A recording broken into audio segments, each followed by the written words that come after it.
anlamlar çok fazla gelir. Sizin için kasamam fikir. Başka zaman dilimindeyim. Olur olmaz triplerdesin. Bu anlamlar çok fazla gelir. Sizin için kasamam fikir. Başka zaman dilimindeyim. Olur olmaz triplerdesin. Sakın ey, sakın ey, sakın aklımı çelme hey. Kafan havalarda gez, başka tavırlarla kes. Saçma ey, aşkla meşk, biraz para biraz ez. Hatta biraz daha sek, olur hayatıma denk. Sorun bunalım ve dert, boyum ulaşır gel yet. Tuzun kuruysa benle beraber gelemezsin net. Üretmek için de money gerek, tüketmek için hep sonu gelmez. Sonu gelse pili biter, film bitse sevinirler. Bu anlamlar çok fazla gelir.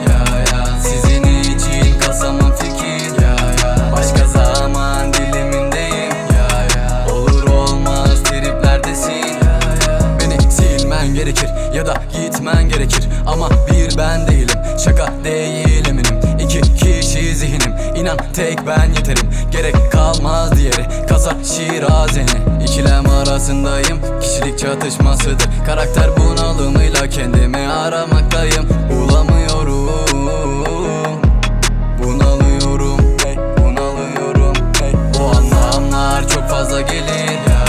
Sizin için kasamam fikir. Başka zaman dilimindeyim. Olur olmaz triplerdesin. Ama asla pes etmem, devam gelsin gelen deva. Olsa derdim deva değil görev bana. Ders al yaşamamdan, bir daha yapma hata.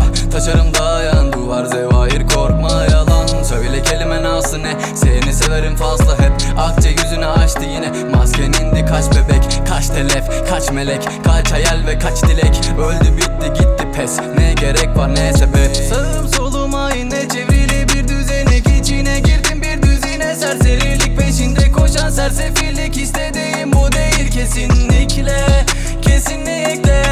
Bitti hayal her zaman, önüm rüya,